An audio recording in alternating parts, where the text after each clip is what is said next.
give you Mr. Carlos Malta.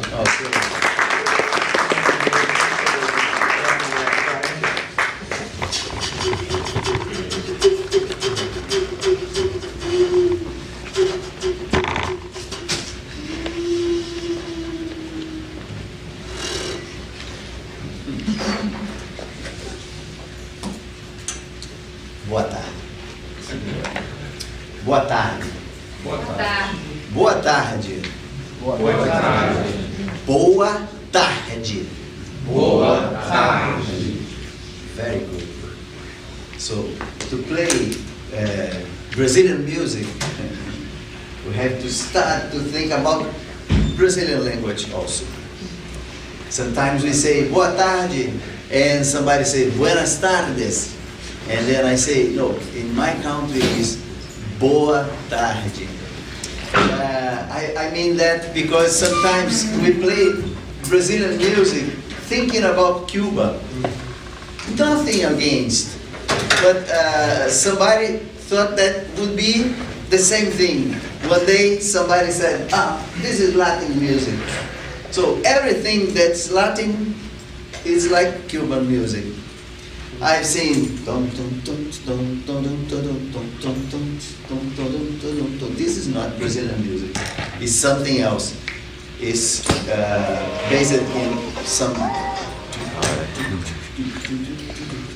It's something that means trying to means like.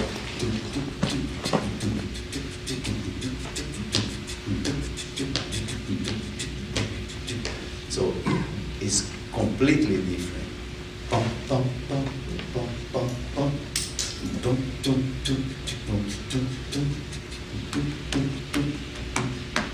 This is the difference between boa tarde and buenas tardes and good afternoon, bonjour, bonsoir, guten Abend. So the accent. So Brazilian music is very based on these very subtle accents, and when we step on this field, we have to try to understand the way it cuts the tempo, how it cuts the tempo to get like.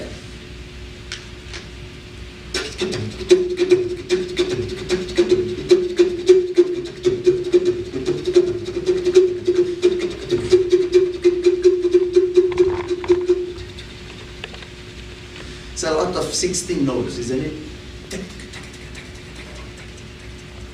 But when we play that thing, we don't play like when we read it, we see a lot of the same size of the ball, or the same size of the cross, or whatever. That's the music notation. Never gives us the right amount of each value of each one of the little balls. And then comes the accents. And the accents are based on this, on the sotaque. Become already boa tarde, boa tarde, boa tarde, boa tarde. In Brazil we have many sotaques, isn't it? Yeah. Fala boa tarde lá na sua terra. Boa tarde. Boa tarde.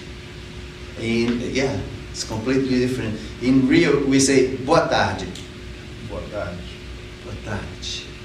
They cut the last, isn't it? It's different. It's subtle, but it's different. Yeah. So that's when you translate this for music, is a universe of difference. Because the instruments, to translate that thing,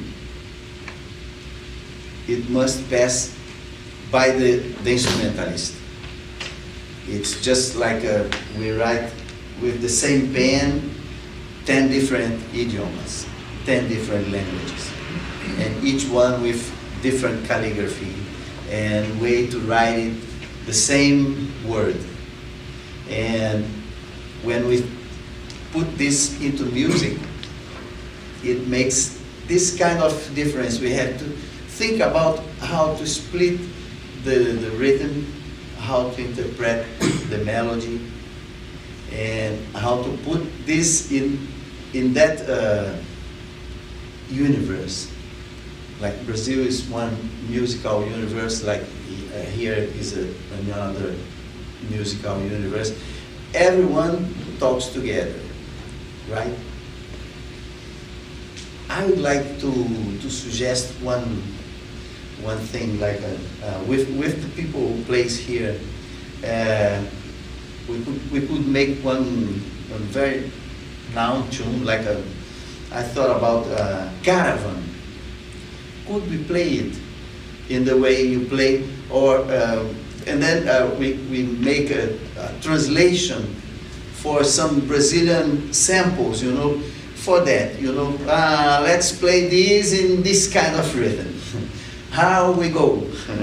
Let's move that, because it's a very famous tune for you, very familiar, and then we make some rereading of that tune. Okay, let's go.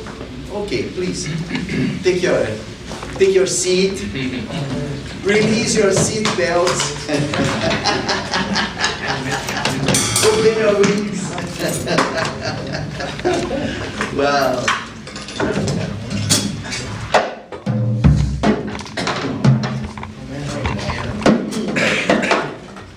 He makes it sound.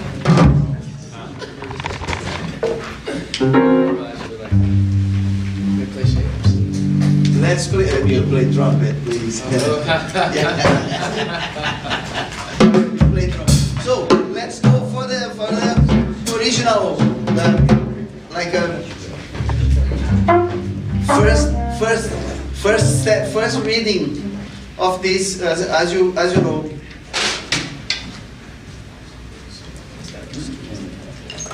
Hey. Okay.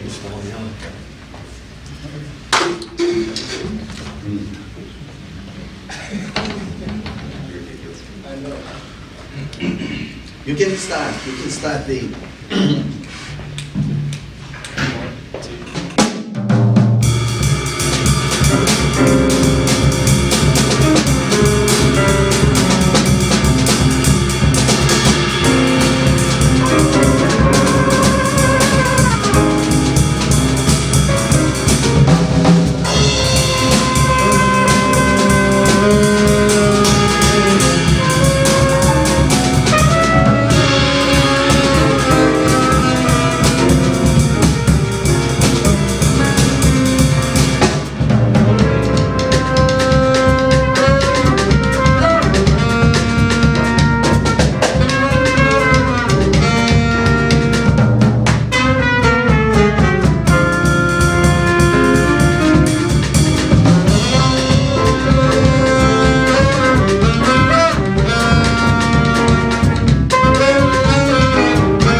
would like to, let's go to Brazil now. In this moment we freeze, and then what we should play next chorus for him, for instance.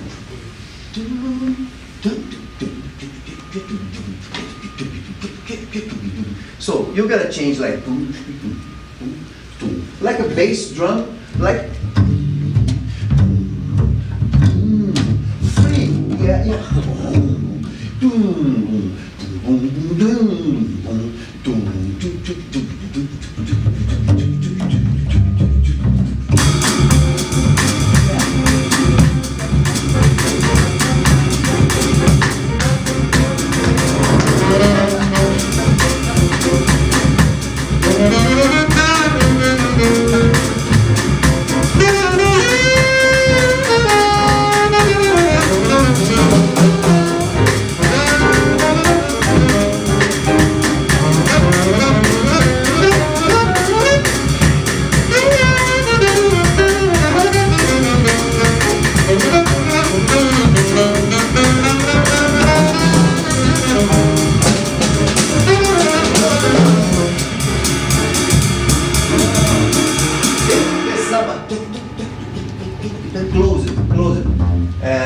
You can switch some the closed samba like more. The bossa nova is a kind of samba that became famous as a style, but it's a kind of apartment samba. And people used to play what, you know what? People used to play telephone books. Otherwise, the neighbors would say the police is coming. So people used to play brushes and telephone books. So you could like for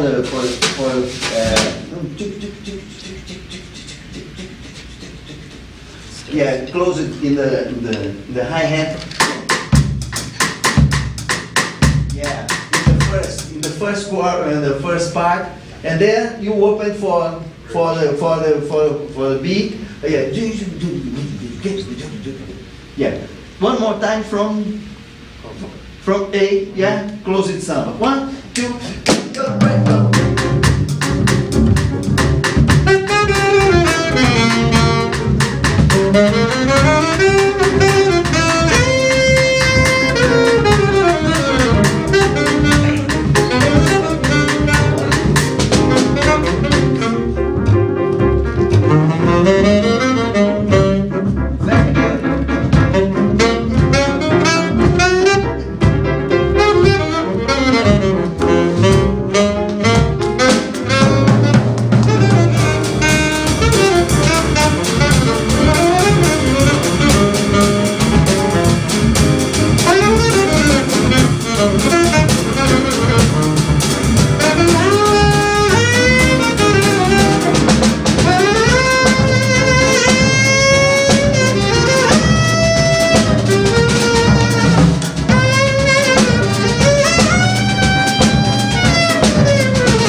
We did very nice samba, very nice. Just melodically,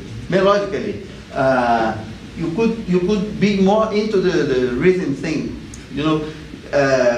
I mean, when we see some recording got very famous with Stan Getz playing over some Jobim tunes. And that became a kind of a recipe to play Brazilian music. It's like a bebop phrasing over some which sounds beautiful, and of course is his background, is Stan Getz's background, and whatever. I mean, whatever play it might be bringing that baggage, that all that knowledge and musical culture. But is as we are talking in a shortcut in the tempo, next chorus you play over this samba thing, thinking about and you too thinking about more rhythmically, to talk a little more with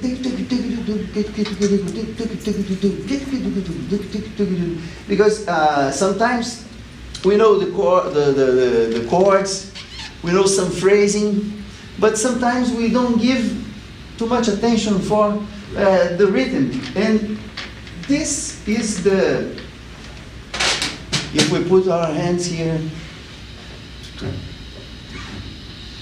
without rhythm, we don't walk. Without rhythm, we don't live. We don't go anywhere without this bass drum here to do. Go ahead, and faster, and faster, and faster. This is the guy who leads us to. So we have gotta pay attention in that. Very much, because music is something that comes from this, from the primal. If you see the primal Indians, they step on the ground to make it a drum, and then they start to sing. So it's very important to bring the melody from the rhythm. Okay, next chorus. 1, 2, 1, 2, 3, 4.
make a drum solo over a kind of maracatu, for instance. And during his idea, you start to think, we could go back this theme over some maracatu feelings. So let's listen. The maracatu is maracatu. Maracatu. The proper word already suggests what is doing.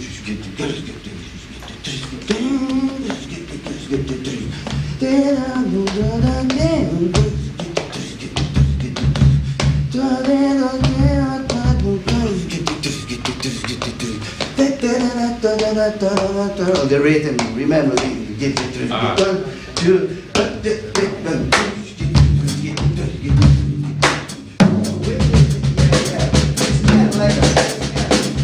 the snare works like a war snare. Like, I'm gonna sing and you play. You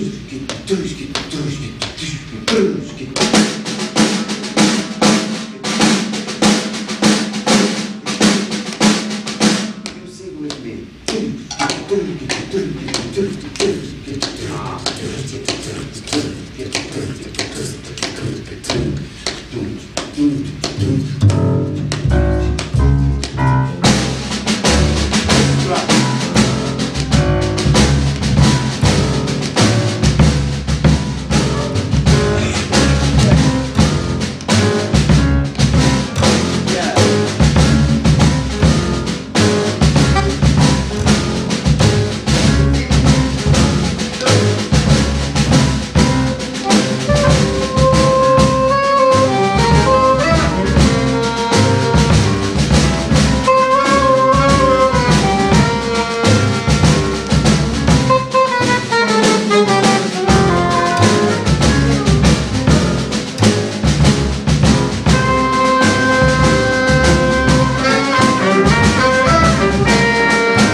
The accent, because the rhythm demands that.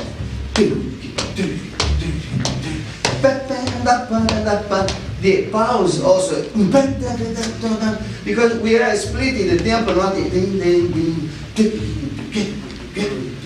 1, 2, 1, 2, 3, 4.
So it's really interesting how it can be. We can travel for many places in Brazil For instance, this theme is very versatile for that, for this kind of work in the mind, you know. How it should be in the frevo style, you know. You know, it's a kind of challenge because the theme is so when we move the accent, when we and add some more ideas attached for the styles, you know, and a lot of things in Brazilian music is about they are about dance. Samba is a dance, really a strong dance, you know, and maracatu, frevo, baião. So when you start to play, the first feeling of me, you know, was baião thing. It's like a Latin feeling, you know, because all this area here in the this big Gulf, you know, the Gulf, Mexican Gulf, and this goes to Brazil. You know, it's a big place of this kind of all salsa and all dance comes from this, you know, because there is this mixing of Indian, European, and African, and some Oriental things that comes with the Indians also, you know, and so it became very familiar. But also they have some particularities. Each part has special accent, and that's the thing that we must pay attention when we play. Otherwise, sometimes we could make it more interesting. I think you start to think more when you let me think about the rhythm. So you have to be. It's a tricky thing because you are already in a comfort zone. You know, you create some comfort zones, and the rhythm is I think is the moment to come on. It's like to walk in the road. You know, it's nice. I think it's interesting when you improvise. Really thinking about this, and of course, it's to integrate and to tell a story, to really to try to tell a story. Yeah. Carlos, I had a long time ago when you were here, and I thought it was really fascinating the way you had some ideas about how to practice the instrument with rhythm, where you were practicing scales as you walked and things like that. Could you talk a little bit about that? 'Cause I think Yeah, that was of very, course. very interesting. Yeah, that's a good. It's interesting because everybody practice those same diary diary practice. Yeah.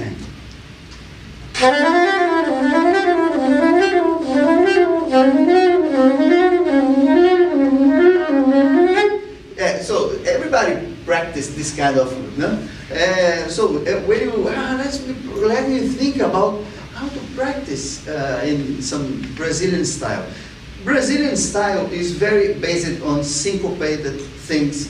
So you put like a 16, 8, 16 note, like that.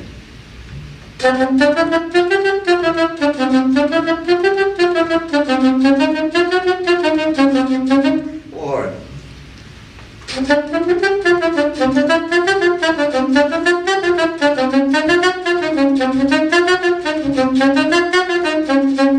it moves completely the idea of the practice. When you think and some frevo is like today you put there Brazilian rhythms and where in the internet how it is some samples, you know, sample of frevo. It's going to be something like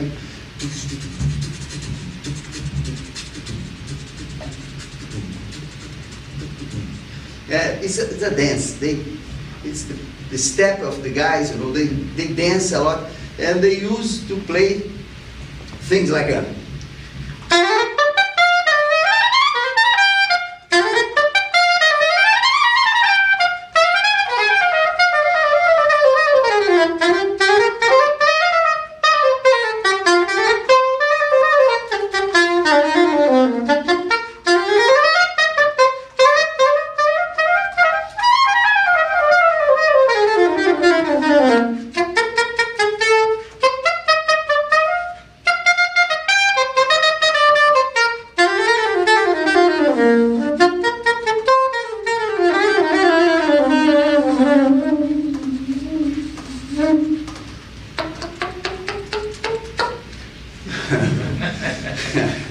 So, yeah, things that you could put in your diary practice, you know, thinking about the different rhythm cells. Like,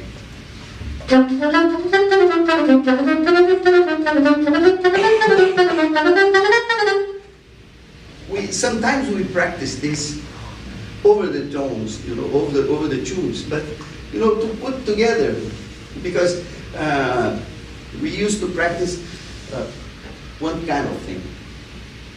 It's just one more kind of thing, you know, one more kind of. Let me put. We used to say to teach my fingers how to play over this kind of thing, you know, and it's interesting because it's completely different approach and it puts you together to the idea, to the style. Yeah. Yes. I got a question as far as like instrumentation is concerned, as far as like percussionists. So if you were to have like 3 percussionists on a song or a gig or something like that, what would you say would be like a pretty good matching of instruments, and how would each role, like if Joey's just playing by himself right now, but if he would have played with like 2 other guys, how would it change how he's playing right now? You mean for Brazilian? Yeah. One thing that is very, very important for Brazilian is the pandeiro. The pandeiro brings a lot of the drum set, you know, and it runs over the same thing, the mid range, you know, but brings together the percussion set, you know. Pandeiro, tamborim, and bass drum, surdo. Yeah, I think it's the basic, you know. But you can put together as a trio also the surdo, the snare, and the repique. Repique is a side. You know what's repique? It's a kind of side drum, you know, but very metallic. The skin is very bang, very, very tight, and the player plays with one stick and with sometimes with 2 hands. I know a very virtuoso Gabriel Policarpo. You can search pandeiro e repique duo. They make they make a very nice work with pandeiro and repique, and he plays with the fingers, and it can really translate the basic of the percussion for the samba. If you go to the northeast, so you need some zabumba, you know, always drum like a low, medium, and high, like triangle, snare. The snare is kind of universal. All percussion set, you need some, yeah, because it gives this tiki-taki. We used to say Brazilian music is a lot of tiki-taki. Tiki-taki are the 16 notes. Tiki-taki, tiki-taki, tiki-taki, tiki-taki, tiki-taki, tiki-taki. We could write a lot of the. I've seen people rewriting this kind of solo things, you know, different accents for the semicolcheias, for the 16 notes, like tiki-taka.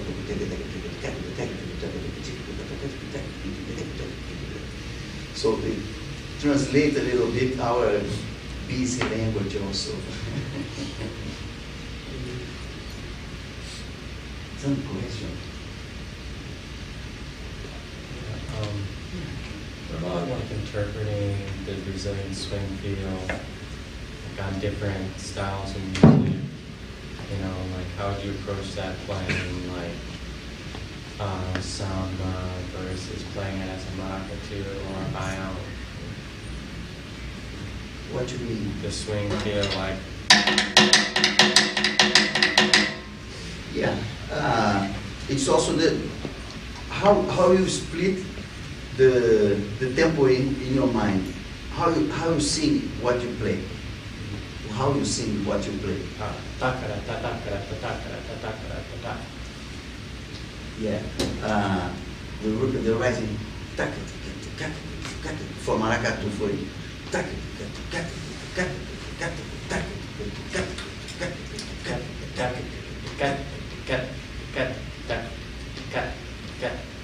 A little bit louder the ghost notes.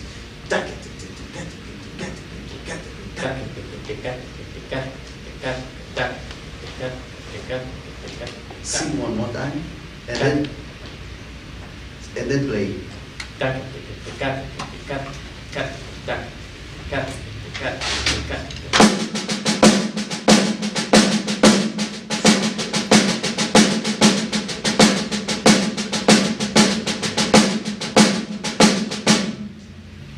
To get the right thing.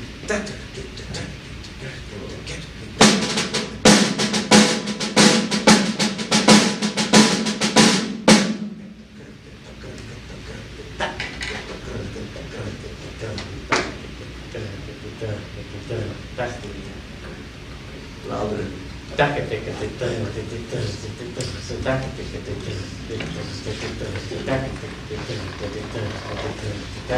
Two, three, four, and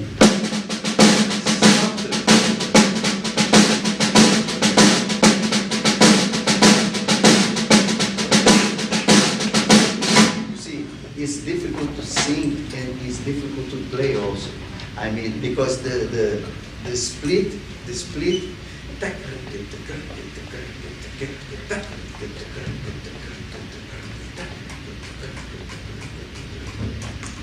Somebody in your head must making like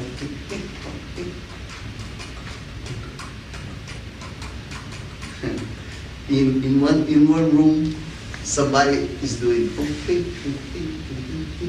it's the function of there is a go-go sometimes it do it in the maracatu in the street, you know. There is a leading thing, you know, but he does crazy stuff. This is something that became the resume of what he does, you know. It's like kind of, he starts like this and if you follow you lose the one, you know. But that's the thing. You gotta sing. You gotta sing the thing, you know, to put the instrument in the approach. Just like the bass, you know. Think about it. It's a percussion instrument. Every instrument is percussion instrument. Some of them are with strings. Some of them are with the wind. Some of them with the keys and bang. This is the percussion instrument. Yeah. Yeah.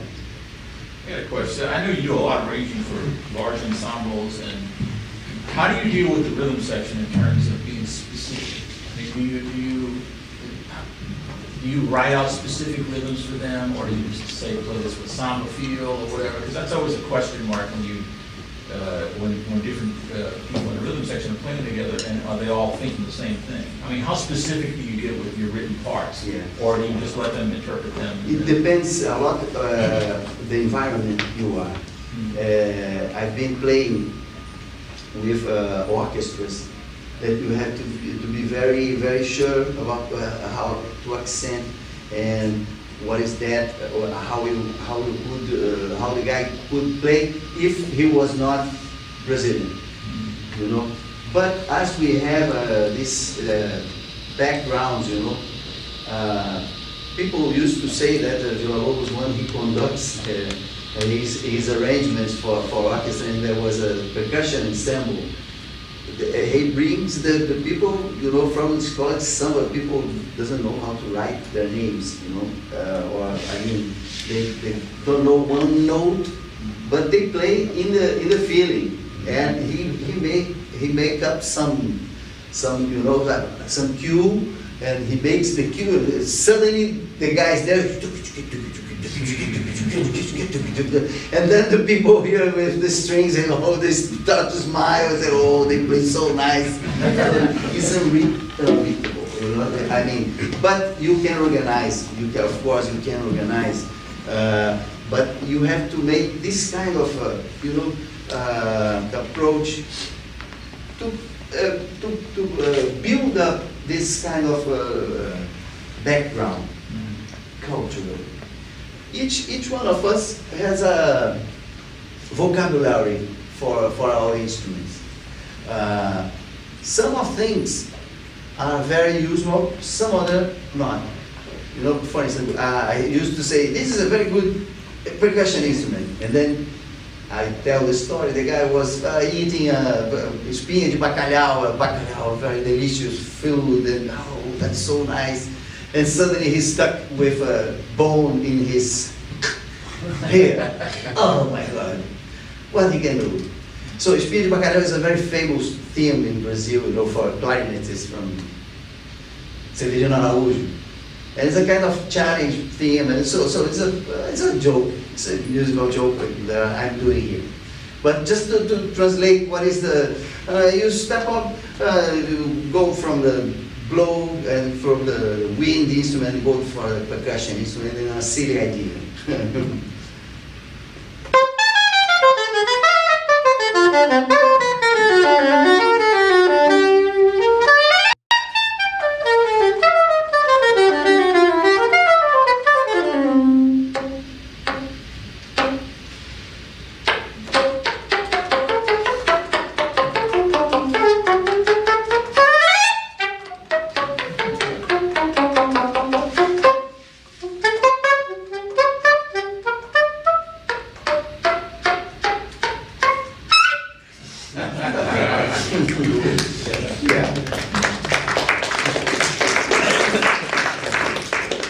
It's a silly story, you know, but I mean, it's a way to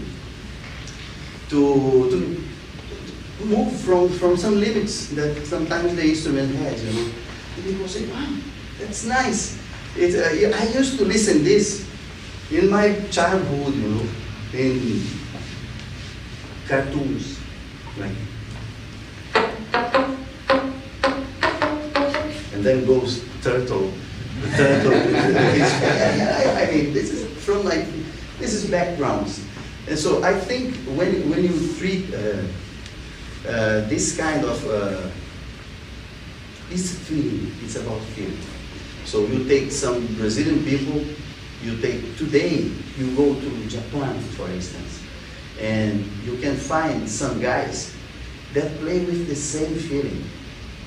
Like you go to Germany, you search for Escola de Samba, School of Samba in Cologne, and then you go there, wow, and they start, then they go every year to Brazil, you know, to understand what is that, you know. So that's the thing. You go, when you go to the place, you know how they walk, how they talk, how they feel, you know, how they and then it's a construction of a background, you know. And so that's the thing. We have to research music. I think we have a big luck because we walk over a road that many people walks. Everybody can put their step there and doesn't erase the other steps. Everybody can take and puts, and nobody lose. Everybody gets, nobody lose. Everybody enrich, and nobody lose anything. As much as you give, you receive. It's a very strange thing, you know. And with only seven sounds and something around them, you know. It's very rich thing, you know. Today we have the chance to travel around the world. You know, you put a word about music and you say, 24 hours, researching only music links together, you know, and you travel around the world with only one word, you know, and with many sounds for that thing, you know. You say, a flute, for instance, a flute. I got here 2 kinds of flute from Brazil. It's a very specific case, and you see? Yeah, they are birds. So you see, this is a whistle produced by an Indian, Kuikuru. And they used to blow this thing over the orcas, the houses, to bless the places. And it's amazing how tuned and how musical it is. Without any hole, you know, without any, this is mathematic thing. You think about it, no. Just cut here and then some beautiful thing to make it more beautiful.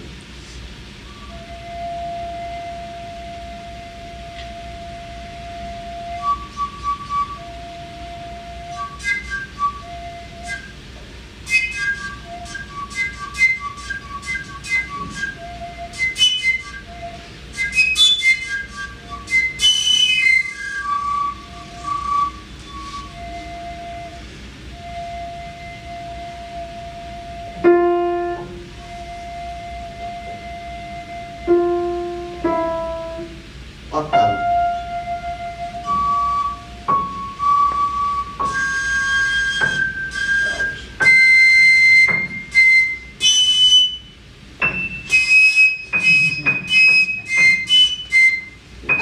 You see how many notes? I learned in the school that these people were savage.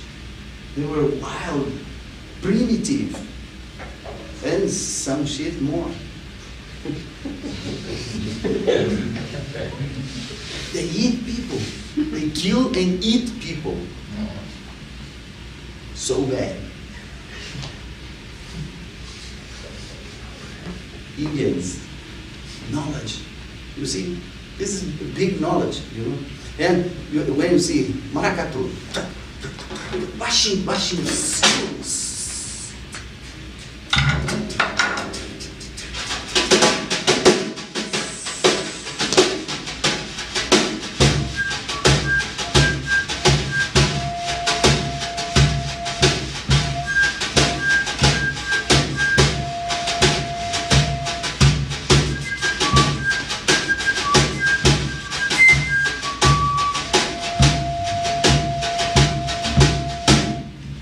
And then with bamboo also, this flute was made intuitively, completely with the hands of the player.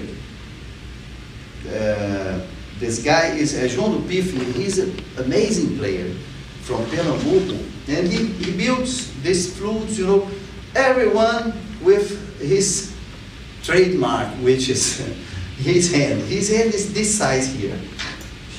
And he cuts the flute like that. Doesn't measure, you know. Check.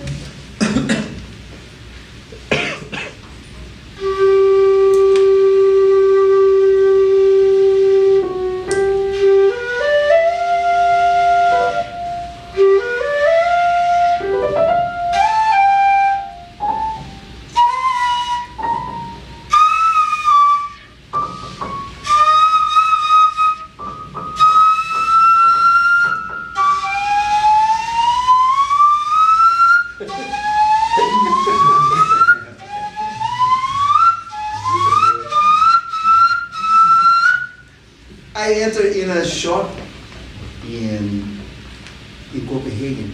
There is a very fancy flute shop there. They sell very expensive flutes there. And I was trying a flute, and I was with this fife there, and I said, I would like to have a flute that makes this sound. And the guy, oh. There was a 35 $1,000 flute, man. And it's like a no, like that.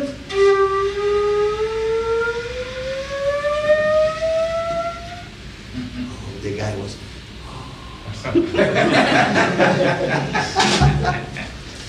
I mean, and this, yes. I was gonna ask, you talk about like the discipline of playing these different horns and like spending time with each horn and learning them and knowing about them and like how to develop maybe that sort of discipline. It's nice, very nice question. I start to play a flute like this, a recorder first, and then a epiphone like this.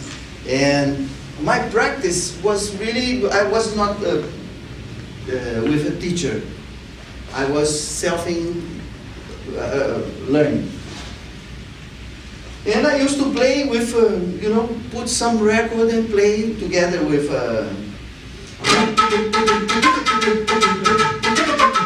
Jethro Tull and company, and some choro, some forró also, some asa branca, some music from Northeast, everything on record, And somehow I was there making my formation, putting things in my head. So when I start to play more instruments, I saw that, for instance, I used to play the flute, the piccolo, and when I took the first saxophone, there was a soprano, and the mouth that was really hurting, and that was strange to play the flute after the saxophone. And then I realized that I should start to study the saxophone and then the flute to bring up the sound, because I had a good sound in the flute, and somehow I was losing the sound because of the touch of the reed, And so I started to, play saxophone a lot, like hours, play there, and then flute.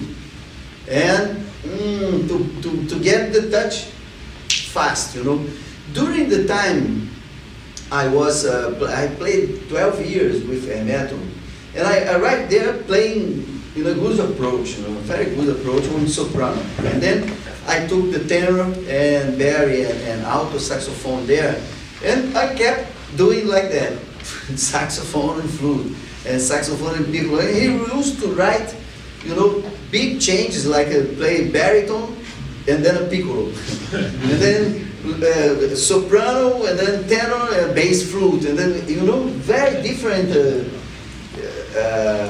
in the body. So that's the most important thing I feel is the position of the body. I feel a lot of musicians sometimes they don't know how to sit. People sit, for instance, in the big band, people lays in the chair. I used to make a metaphor to say, have you seen Usain Bolt in the line for the thing like this, watching around? No. He's like ready to go. And another good metaphor is slower is always the best way to get faster. So I always practice slow. I like to practice slow, like to watch the view. Sometimes you play it so fast, you have to see that thing. No, I didn't. It's funny, sometimes you, wow. So it's an exercise of mind, I think when we practice, it's a kind of talking with yourself. Of course, a lot of people is listening, your neighbors, and I had a very funny story. During this time, I used to play with metal. I live in a house, and I used to practice outside, in my garden. And blah, blah, blah, blah. Oh, that fucking part, blah, blah, blah, blah, blah, blah, blah, blah. I'm gonna get a coffee. Blah, blah, blah, blah, blah. And then a tune, something like that. And my neighbors say, hey, he's a crazy guy. What does he play? He goes to Europe. What he play in the strips? No. And then they went to my to our rehearsal. One day I invite them. There was a trash guy, you know, bus driver, all kind of profession. It was suburb of Rio.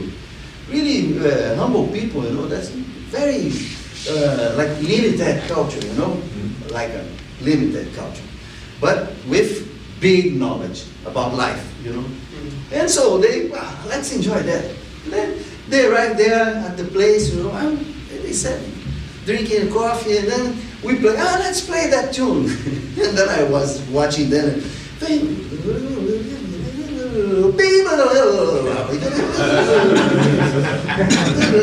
minutes. And then they saw a guy that they know. I heard a part that you practiced.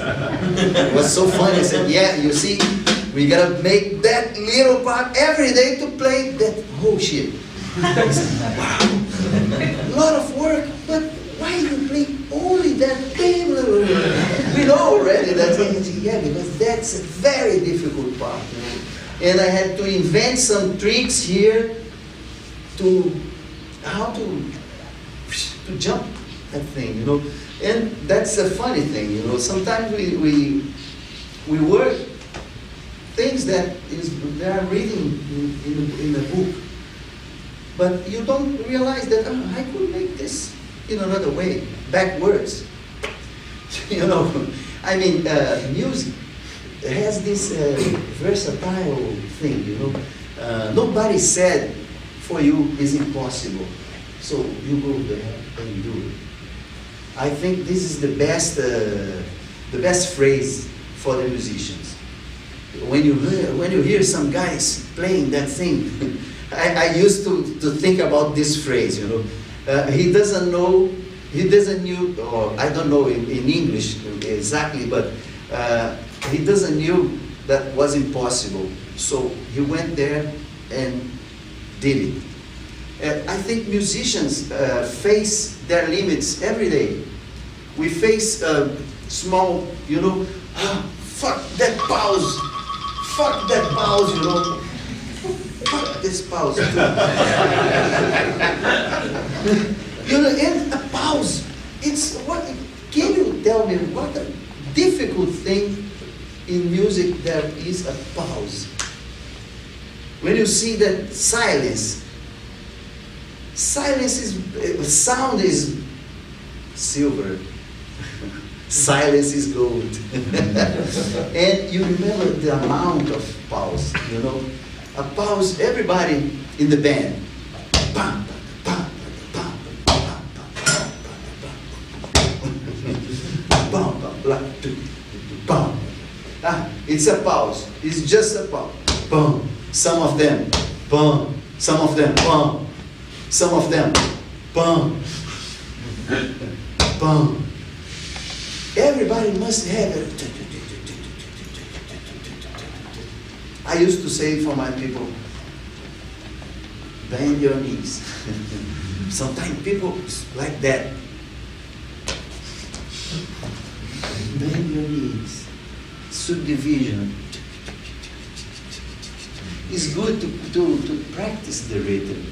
You know, we can be together with the practice the whole day. It's just about to think, you know, flute.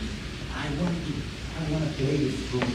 The most difficult part for the saxophone players is of course, the mouthpiece. So bring the mouthpiece in the pocket, you know, and make some noise somewhere, you know, practice. It's just about practice. We never know how difficult it is for each one of us. It's difficult because my neighbor is a piece of oh, it's difficult in my head because I have a small child. It's difficult, a lot of difficult things. We have many reasons to say it's difficult, but we have one good reason to say, yes, I want to do it. That's the good reason. Yes, I want to do it. I must do it. So I have, I've been happy making 100 times per day, because it teaches me a lot of things, how to end and how to put together a lot of instruments. Yesterday, 2 days ago, I was in a school there in the Pontchartrain area, and very young cats, really young people, and really beginners, and I start to play many instruments. I start with this crazy flute and play bass flute and things that they were like, but you know what, when I play like, they start to laugh and say, oh, I never saw a flute making like that. And they start to laugh, we're going,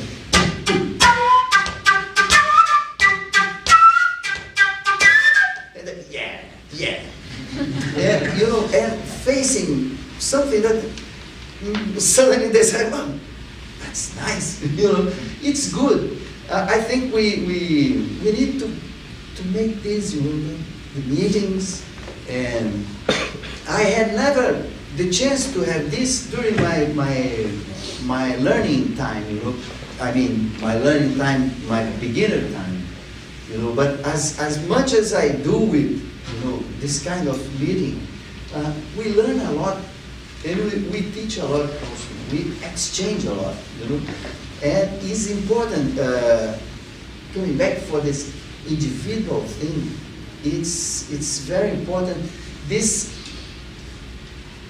meaning for yourself, you are practicing to share.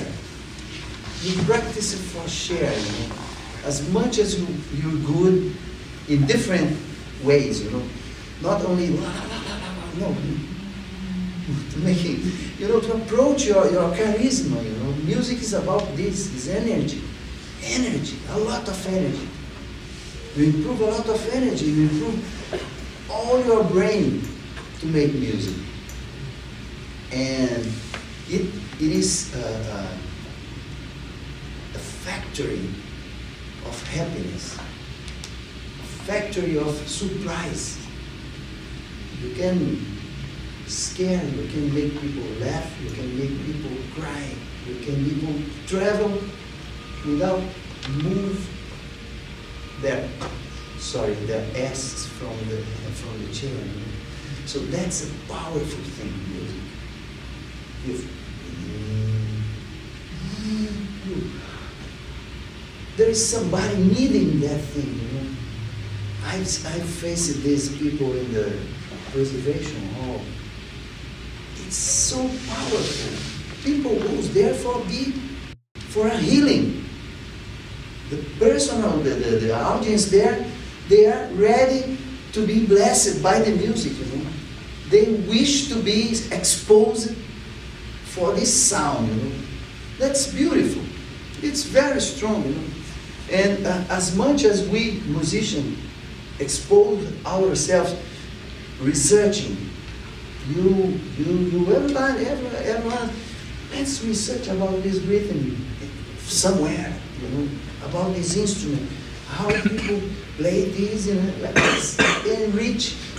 let's enrich our culture, our vocabulary, then we can tell the story, we can tell the jokes through the music, we can make it happen, We have beautiful examples of people that made it brilliantly in different ways. And that's the thing. We don't have to copy anybody. We have to develop ourselves to get ready to take off. Because it's for example, I was invited to play with Dave Matthews Band in Rio. I spent the afternoon with Jeff Coffin in my place, and we playing and fooling around and showing music and playing instruments, and then let's go to play with us. David is inviting you. I said, all right. What instrument I bring? So I brought this very simple flute, very humble. And I said, and then I realized some keys are very odd. But thank God it was an E minor. It was in G. And there was a drums with a Carter, and it's like a 5-minute solo. I couldn't believe it. I was playing with the guy. Okay, I practiced. I studied the whole my life to face that moment. To play whatever, and we played. We had fun. We had a lot of fun, and that's it. Go.